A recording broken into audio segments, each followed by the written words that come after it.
Alright, so we're going to go ahead and prove this one. So we have a function f that goes between sets x and y. So let's just go ahead and draw what we're working with here. So we have a set x, we have a set y, we have a function f that goes between them. Note that f is 1 to 1.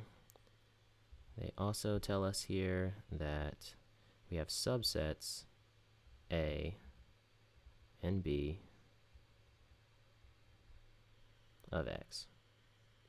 And now we're supposed to show that f of a minus b is equal to f of a minus f of b. So let's note what exactly these things are. So f of a, if we take f of our set A, let's say it's something like this. And then we do the same with f of b. It's something like this. And, potentially they overlap. So the set f of a minus f of b is going to be this here in purple. Now notice the set a minus b, that's going to be this over here in orange. That's a minus b. So they want us to show, they want us to see if this purple set here is equivalent to, we take the image of f, the image of a minus b through f. We want to see if that's equal to the purple. So if we take the function of a minus b, is that the same as if we take the function of a and then minus the function of b? So let's go ahead and see. There are a handful of ways to show two sets are equal, in this fashion. Dual containment is, most basic, straightforward. So we're going to go ahead and do that. And rather showing containment, one way at a time, if you can, if it's not too much trouble, and you can use if and only if statements, then you can prove both ways at the same time. So rather than showing f of a minus b is contained in f of a minus f of b, and then vice versa, we're going to show containment both ways at the same time. So let's go ahead and let x, so notice this is small x, an element x, let x be in f of a minus f of b. Notice that is true if and only if, just by the definition of that statement, x is in f of a and x is not in f of b. So notice something they tell us about f in the beginning. It's a one-to-one function. So that means its inverse is also going to be a function and one-to-one. So in other words, we can play ball with the inverse as far as this statement goes. That might need a bit more proving or involving a corollary, depending on what you can assume for this problem. But I'm just going to focus on this part in this video. So that's true if and only if we're able to apply the inverse to our previous statement.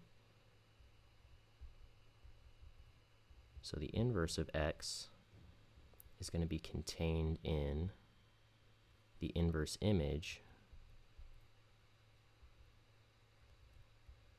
of a, and notice that just equals a,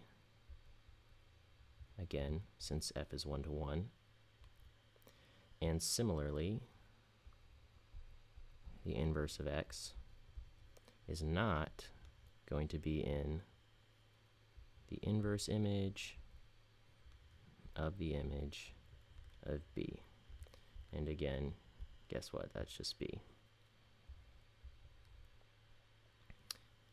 So notice this statement is true if and only if, or in other words, it's an equivalent statement to saying x is in a minus b. Notice our previous statement says, inverse x here. So inverse x is in A minus B, since we have it in A and not in B. Again, we're just going to apply our function. So this is true if and only if f of the inverse of x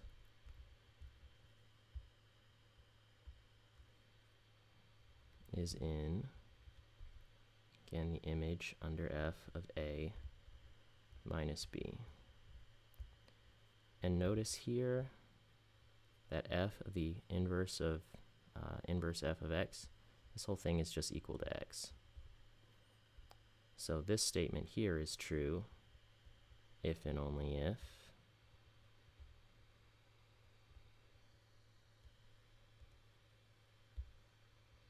x is contained in f of A minus B. And notice that's the other half of our equation up at the top. So we started out with x in f of A minus f of B, and with a series of if and only if statements. By applying our function and inverse function, we can conclude that x is also in f of A minus B. So this shows dual containment. Since we used if and only if statements throughout, it lets us conclude that f of A minus B is contained in, so is a subset of f of A minus f of B, and alternatively, it also shows that f of A minus f of B is contained in f of A minus B, and dual containment lets us conclude that f of A minus B is in fact equal